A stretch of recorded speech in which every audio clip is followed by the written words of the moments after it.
was promulgated. As we talk today, the judiciary, as per the requirements of the law, there should be a high court in every county. As we talk today, there are counties, almost 5 counties, that do not have a high court, and many Kenyans have to travel far to look for justice. As we talk today, though the law provides that there must be a court at least in every sub-county, there are 160 counties that do not have a court at all. And the problem is that the budget for the judiciary, we need to operationalize the judiciary fund that is already in the Constitution, so that the judiciary can establish more courts and the judiciary can hire more judges and more staff so that Kenyans can have access to justice. The recommendation that has been made to have an ombudsman appointed by the executive into the judiciary, in my respectful submission, is a derogation from the independence of the judiciary. And we must be careful. We must be careful about the independence of institutions. We are coming from a history where judges received telephone calls, where courts were held at night. We do not want to go there. Let me say, on the matter of IEBC, the recommendations that I have read say that political parties participate in the appointment of commissioners to IEBC. My brother Raila Odinga is good at football. So let me try to ask, how fair will be a league where the referee is appointed by teams? And not all the teams, some teams. How fair will this league be? If you persuade me that you will end up with a fair game, fine. That's what I'm saying. So if you tell me it is okay for some players, for some teams, not all the teams participating, to appoint the referee, if that's what we are saying, I have my reservations. And I need to be persuaded, like many other Kenyans, that that is fair. On the third issue, you have heard me, I have heard you. And I think that is good progress. It's good progress. You've heard me, and I have heard you. You think it's fair? I have a different opinion. Maybe we will find a meeting ground somewhere. We do not have the luxury to say, I don't care. We do not have the luxury to walk away. In any case, it is said that the punishment given to good people who don't participate in the politics and governance of their country, the punishment given to them is to be ruled by fools. I don't think any one of us here wants to be ruled by fools. That's why we must participate in this process. And it's our civic duty to do so. And that we must strive progressively to have a negotiated constitutional settlement, or to arrive at a place where we are all working together, building consensus. And I share fully with those sentiments. Your Excellency, you have persuaded us that this is a moment to look at our Constitution and to find progressive amendments to our Constitution. There are those who believe, yes, it's a constitutional moment, but to progressively implement the 2010 Constitution. Civil society and others think so.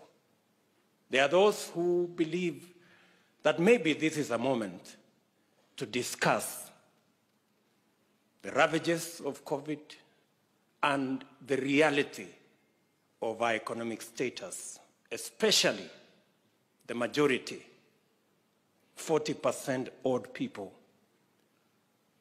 of our country who live below the poverty line, and the 16 million or so young people who are unemployed. All this, Your Excellency, as you have said, and as the former Prime Minister has said here, this is a process where we can bring all our views together and listen to one another. The third issue, Your Excellency, is the independence of our police force. The 2010 Constitution was very clear that the police must act independently of any politicians, whether they are in government or in the opposition. To recommend that we will have a police council chaired by a CS is actually a derogation from the independence of the police. And I want to ask you, we must be careful on where we are going. Today, you may have the latitude to do what you think will be right as per you. Tomorrow, the shoe will be on the other leg. The real elephant in this whole conversation is what was identified as the winner-take-all and the inclusivity question. Now, Professor Adam Solo, I have confessed I'm a scientist and I'm a bit slow. I want you to explain to me in this proposal. You have said that in this proposal, we will have the president with his running mate, deputy president. They will win, or we have candidates, they will win an election, and then the president will appoint the prime minister and the two deputies from the winning coalition. And then we will have the runner-up being the leader of opposition. Now, no problem, it doesn't matter who it is. I have no problem. You know, let us not personalize, there is no problem. Now, the question I am asking myself, have we sorted out the winner-take-all question? Oh, is that so? So, the president from his side, like for example here, President Uhuru Kenyatta, I am here, Kimunya is the prime minister because he's the leader of majority. We have Jimmy Angwenyi, who is our deputy, as a deputy prime minister, and maybe Maoka Maore as one of the deputies. So, what happens to the whole NASA brigade together with Musalia and all these other people?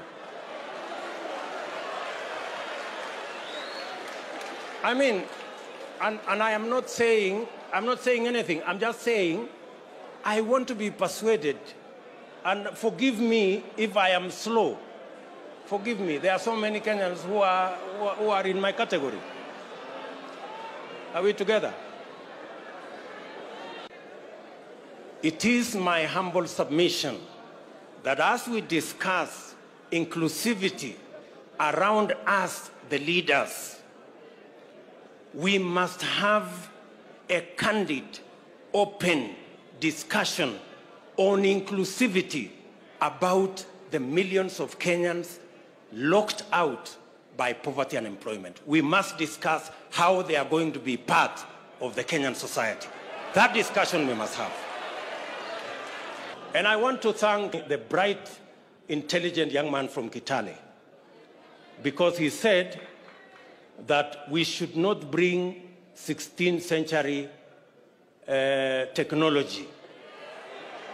And I am sure he was referring to the wheelbarrow. And possibly he was referring to me and this wheelbarrow. Sindio? Good. Now, the question I want to ask us, how come in the 21st century, a 16th century tool called the wheelbarrow, millions of citizens in the 21st century are still dependent on the wheelbarrow and mokokoteni? That is the discussion we need to have. Yes. That is the discussion we need to have. And that discussion is a discussion that involves millions of Kenyans. I speak for millions of hustlers. So just give me a minute. I have heard leaders here say that as we discuss this conversation, we must not have an us versus them. I have also heard leaders here say we must never have a conversation and a contest about the poor and the rich. We must never go there. And I believe we must never go there. But I want to remind you, good people, Abraham Lincoln, the 17th President of the United States of America, said,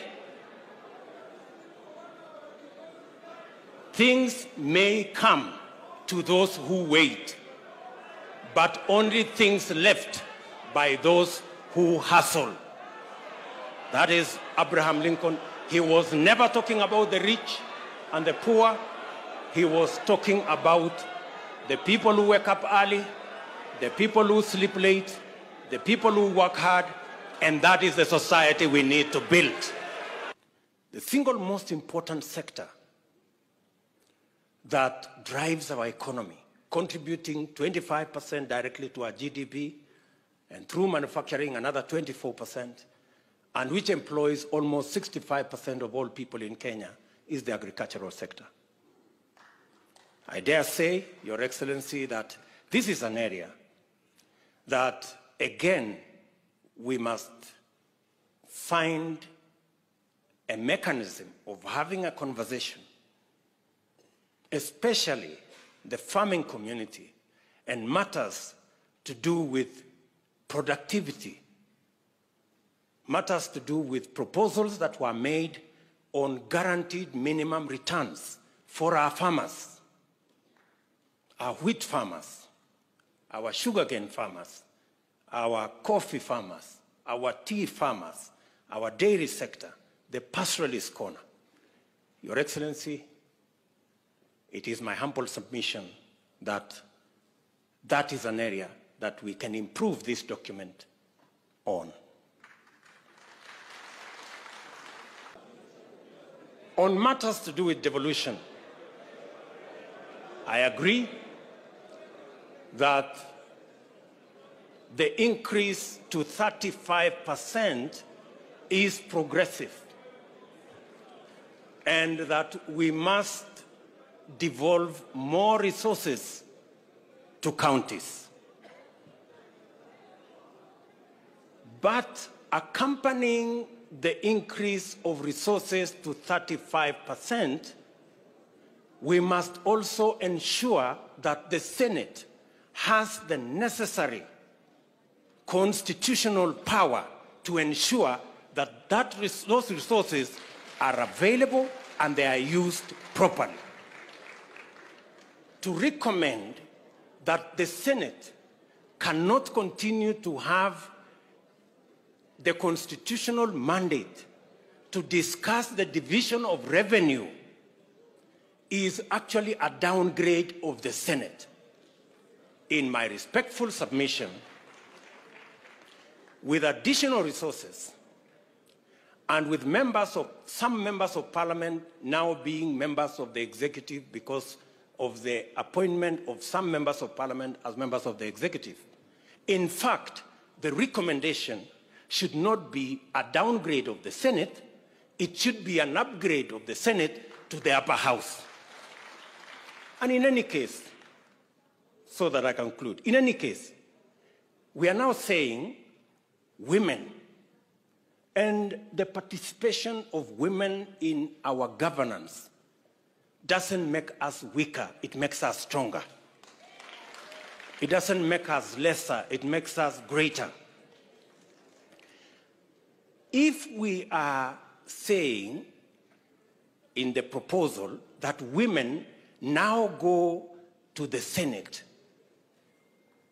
and you are saying that when women go to the Senate, they are going to a Senate which has been downgraded, which has no responsibility on matters of resource allocation. Are you enhancing the participation of women, or are you downgrading the participation of women? I mean, we are having a frank and honest conversation, good people, and it's good for us to listen to one another. So if we are saying women who today are sitting in the National Assembly, where resources are being discussed, if we take them from the forum where resources are being discussed and take them to a downgraded Senate, we are making the participation of women nominal. The participation of women should be substantive, in my respectful submission.